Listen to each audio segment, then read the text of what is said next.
ងាយស្រួលទេស្រឡាញ់អូនបំណងចង់បានចិត្តបែកបាញ់ច្រាំងការគិតបងបានឈឺចាប់ហេតុអ្វីអូនមិនអាចនៅជាមួយបងដល់ស្មោះហេតុផលអ្វីចាំបាច់ឲ្យអូនព្រួលប្រាបាត់បង់អូនបងបាត់បង់ក្តីសុខថ្ងៃនេះថ្ងៃមុខបងបែបណាបងមិនហ៊ានប្រឈមសន្និខ្ញុំអត់ទៅបែបទៅឆ្មាក់ទឹកដែរបងខ្លាចភាពឯកាណាស់មានលុយនេះបងសប្បាយចិត្តចាំមកជីវអាហារសុខភាពមនុស្សមួយផានមានលុយបងអាចធ្វើមិនលុយបងវិញកើតអត់មានផងដែរជុំវិញខ្លួនគ្រប់អ្វីមានតែទុកសោតាមចងកាន់បងរហូតដល់ស្លាប់តាមចងកាន់បងរហូតដល់ស្លាប់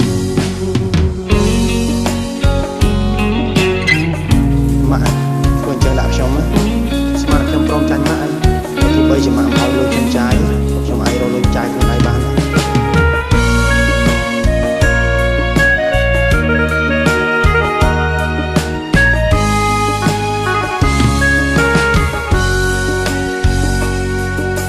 ស្រឡាញ់អូនបំណងចង់បានចិត្តបែកបាញ់ច្រាំងការគិតបងបានឈឺចាប់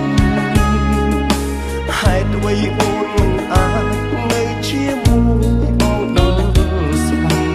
ហេតុផលអ្វីចាំបាច់ឲ្យអូនព្រួលប្រាបាត់បង់អូនបងបាត់បង់ក្តីសុខថ្ងៃនេះថ្ងៃមុខបងបែបណាបងមិនហ៊ានប្រឈមនឹងក្តីឈឺសាបងខ្លាចភាពឯកាណាស់មានមេបាត់អូនដូចបាត់មនុស្សមួយផានជីវិតបងរកមិនមកមិនដែរឯខំធ្វើការជុំវិញបាត់គ្រប់អ្វីមានតែទុកសោតាមចងកាន់បងរហូតដល់ស្លាប់តាមចងកាន់បងរហូតដល់ស្លាប់បាត់បង់អូនបងបាត់បង់ក្តីសុខថ្ងៃនេះថ្ងៃមុខបងរូបបែបណាបងមិនហ៊ានប្រឈមមុខនឹងក្តីឈឺសាបែរមកចេញមើលណាបងខ្លាចភាពឯកាណាមានមេបាត់អូនដូចបាត់មនុស្សស្បត់ដែរដីជីវិតបងក៏មានដែរជុំវិញខ្លួនគ្រប់អ្វីមានតែទុកសោតាមចងកាន់បងរហូតដល់ស្លាប់តាមចងកាន់បងរហូត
បង្កើតភាពរីករាយគ្រប់ទីកន្លែង Gensberg ផលិតដោយជនជាតិអាល្លឺម៉ង់